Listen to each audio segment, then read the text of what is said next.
And it's recording. Meeting will come to order. JP, you're now an AV specialist.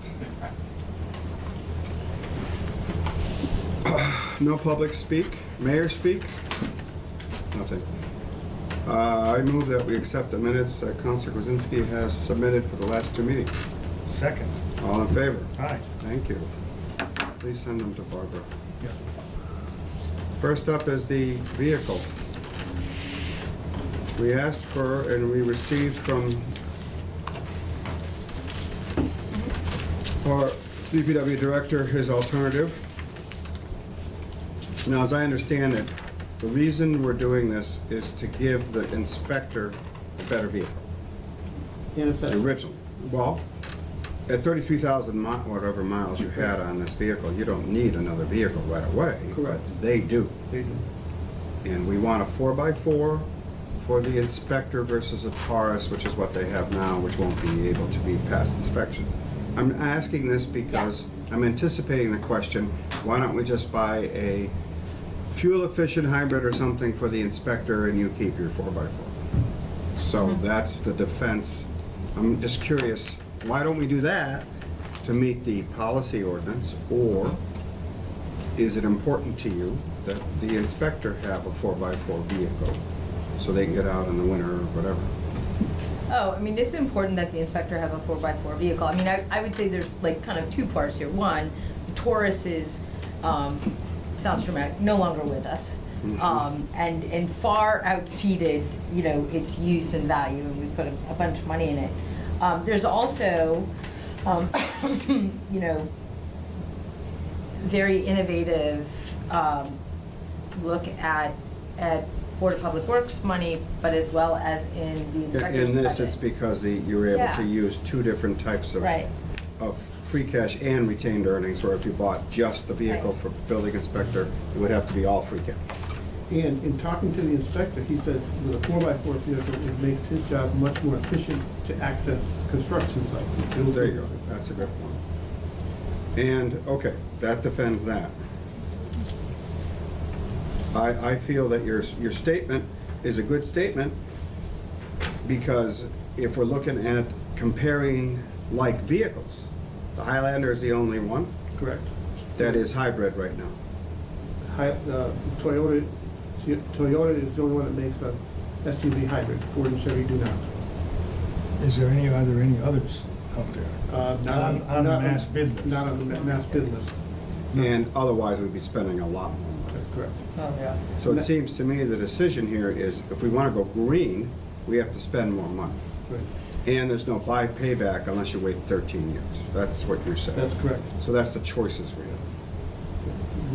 The base vehicle alone before the equipment is, the base vehicle, Toyota versus the Ford, the Toyota is $1,800 more just for the base vehicle. And then you add the hybrid part of it, and that's another $5,400.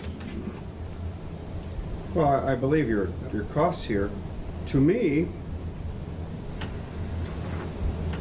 we may have to wait a few years until hybrid and electric technology catches up to performance standards that are needed by you and the police department.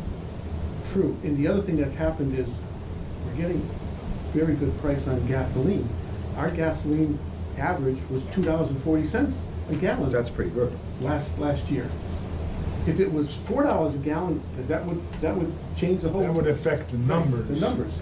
If you're looking at fuel economy and savings and environmental impact, that I think was the real impetus for the legislation, the ordinance that we passed years ago. When it was amended in 2000, I'm looking at it here, in 2012, because we became a green community. To be a green community, well, our vehicles ought to be green. So that's really our intent, but it doesn't seem like there's really that much difference. I mean, there's a huge difference financially between the Highlander and the... I mean, I would just speak anecdotally on the, I mean, I'm in support of the ordinance and certainly being a green community, but part, you know, two or second part or further thought around green community and vehicles in particular is how do we get there? So in the instant, I mean, I'm in support of what the director puts forward because it actually addresses a larger issue that we have in the city, which is deferred maintenance. And with this particular shift, we're getting ahead of that. So to look more broadly at our fleet of vehicles and how we get more in line with green communities, there's cost, but there's also planning and how you're going to take some vehicles off the road and bring some into inventory to make sure their battery requirements are correct, never mind the horsepower and the torque and whatnot. But this provides an opportunity for us to kind of get a little bit ahead of all of a sudden having a Taurus with thousands of dollars. I mean, never mind the parts, but just the DPW staff, hobbling it together and not deferring maintenance and getting two departments a little bit, on course.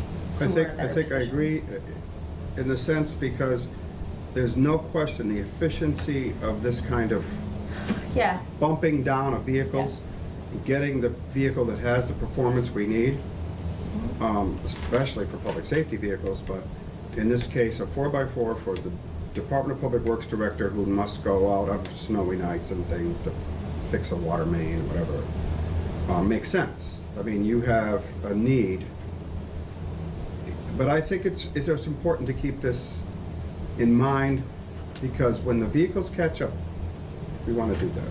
Mhm. As we put them forward, it's going to be put out there from now on. yeah. But I don't see a way around this. You can't get a smaller vehicle, right? I mean, Explorer what about a CRV type vehicle? Are they too small for what you have to carry? A couple of things. One, they are smaller, they're a little bit too small, but the mileage isn't that much better. The base price may be equal to the full-size Ford Explorer, but you're still gonna the gas mileage is still gonna be about 30 miles to a gallon versus 16. So the $5,400 is still gonna be that, it's still gonna be there. But the primary question was, you need the larger vehicle. That's correct. Regardless of the ordinance or anything else, you can't use a CRV because it's cheaper to begin with. No, that's too small. It doesn't carry what I need to carry. Okay. All right, that's the answer. I'm anticipating that kind of question. What do you think, Jake?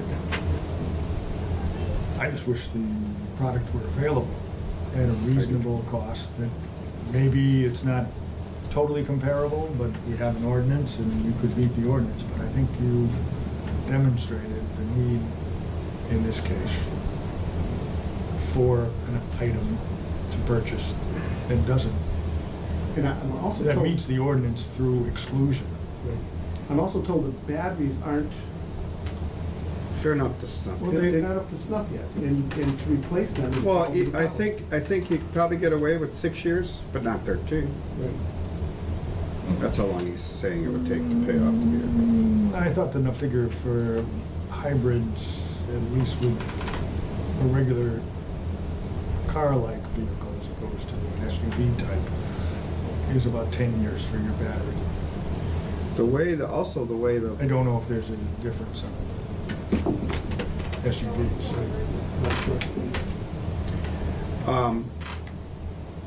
the efficiency that we have been dealing with regard to vehicles dropping down to other departments eliminates the need for them to buy a little smaller vehicle, which we could get a hybrid, or we could get a very efficient vehicle for them.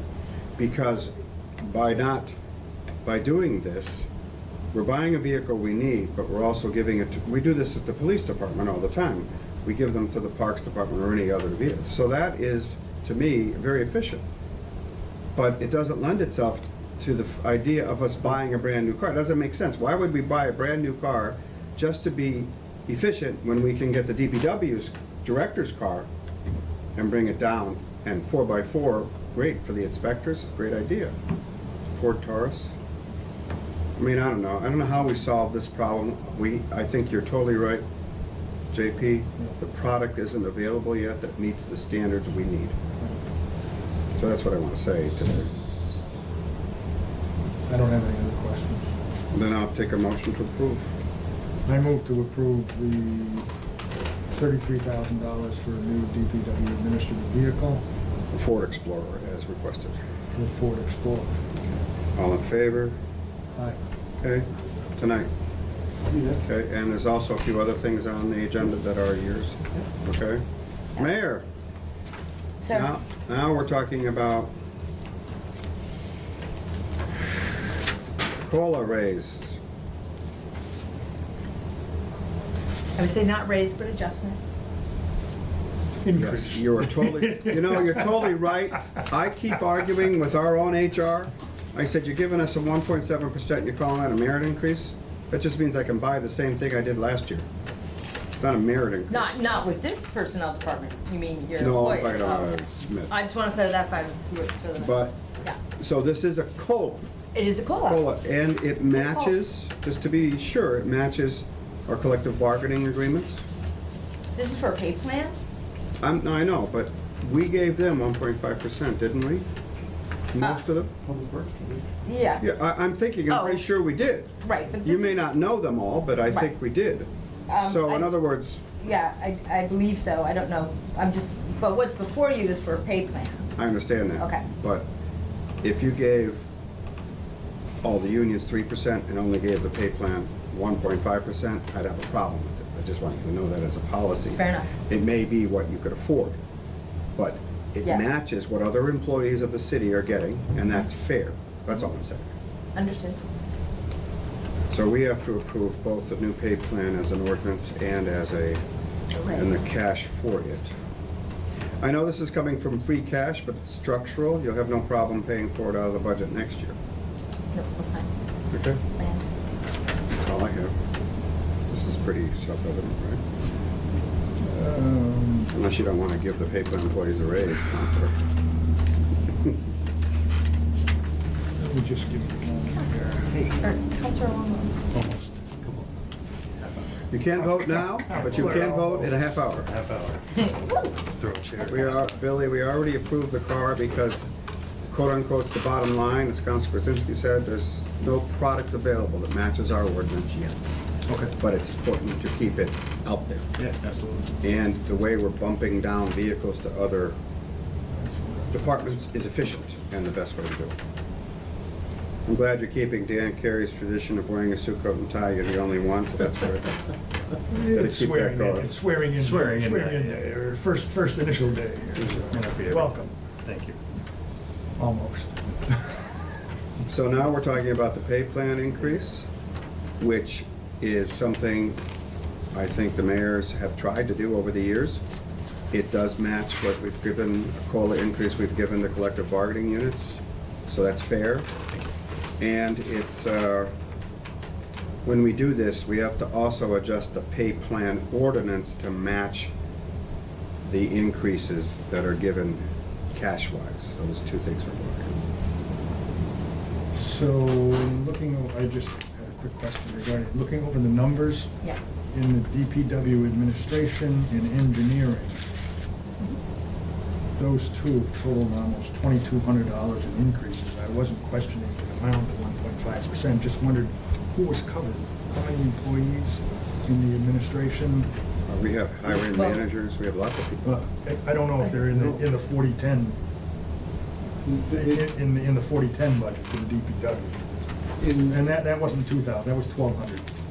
In the 40-10 budget, there's me and two other individuals in the DPW office. In the engineering budget, I don't know what number, Ken, the number escapes me, there's two engineers in there. There's two engineers. So they're $510 Okay. apiece. And DPW administration is 3 people? Three.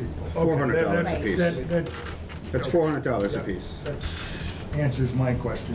I was looking at some of the other departments and just Oh, comparing I see. numbers and Yeah. saying, geez. Well, much and larger- the higher figures, like in the treasurer, the planning, that's because there's more than, There's more, there's probably 6 well, or 8 planning is only employees. 2 people, isn't there? Or is it 3 pay plan Great. employees? That was this other question. Who was in the planning section? Jamie and 4. Jeff and who else? Pasqualino? Right, oh. So your arts coordinator, conservation, Right, assistant planner, planner. okay, so it's 4 people. 4. So that's about right. And that accounts for. That's $600 apiece, if I remember. And it really depends on their step, where they are in their step and in their, Absolutely. okay? I All don't right. have any other questions. You wanna look at this? Did you get this? I didn't get it yet. It's $20,000. That's how it's gonna be distributed to those pay plan employees in those departments. So some departments have more than one person on in the pay plan. Like in the DPW, there is a collective bargaining unit. That's not them. That's not what this is coming. So, you entertain a motion? Please. Move to we recommend the approval of $20,048.87 to fund the 1.5% pay plan COLA increase. All in favor? Aye. And I need a motion to approve the ordinance Yeah. to adjust the pay plan. So moved. All in favor? Aye. Aye. Second. Thank you. So you just were able to witness your first finance committee. Move to adjourn? All in favor? Aye. What you missed was JP fixing the camera.